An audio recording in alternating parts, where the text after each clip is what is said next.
So hello mga ate kong sukarat, ayun, andito na ako ngayon sa airport. Sa Philippines na ako. Thank you Lord! Grabe. Ano, sakit ng katawan ko, masakit chan ko kasi gutom ako, wala akong kain te. Ngayon magbubuk ako ng Grab.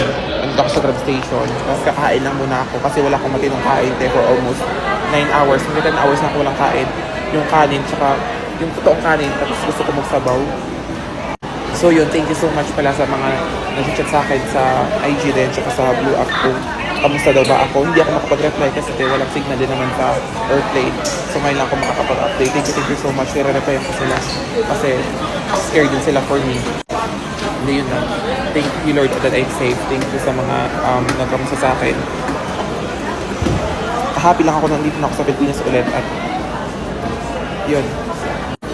So yung abang update ko kayo mamaya pag nasa ano na ako sa Airbnb.